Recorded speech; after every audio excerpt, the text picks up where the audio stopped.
have realized, because we can't fix the schools, we can't fix the system, let me do what I can at home. Your thoughts on that? Because it seems to be growing. Yeah, and let me just say I understand now, because of my own frustration in trying to have a conversation about the public education system. So I completely sympathize with parents who feel, why should I put my child through this? Why don't I just teach them at home? But let me say that I don't think we should be running away from a public education system. I think we should have a very good public education system so that it's a choice. It's not you're running away. But also from my experience, homeschooled children, the ones I have been able to teach, what I admire about them is their character.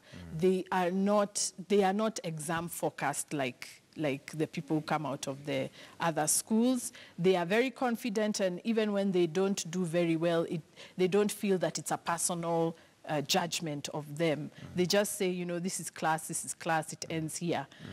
So that kind of character and that kind of confidence is what I wish we would get in the public school system. Is there something we can learn or glean from homeschoolers to bring now to the system? Because, like you mentioned, there are certain characteristics out of them that you can pull out, that you can, you know, identify. For instance, confidence, the fact that they're not exam focused. Some of them are also very in tune and focused towards other things other than academics, you know, music, arts, and things like that. How can we maybe, what is it that they have at home that they're not getting in school?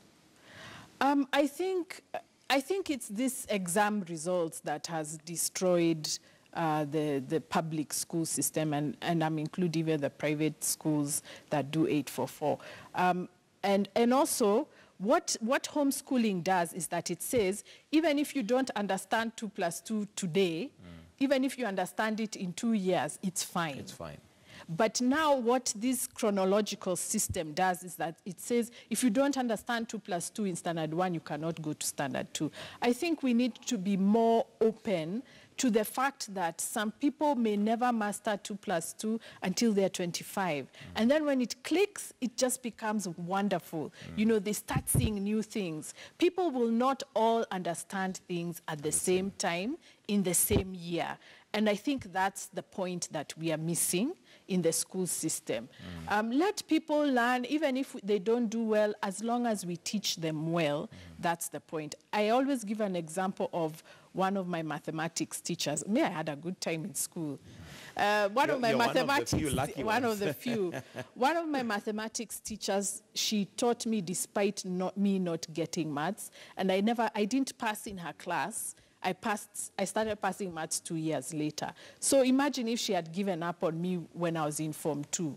You know, I would never have been able to become better. So sometimes we insist on children understanding something in standard 7. You must get it. And maybe they won't get it until they're in Form 3. But it's fine. And that's what the homeschoolers get, that the chronological system imposed by government doesn't get. It doesn't get. Okay, I want to bring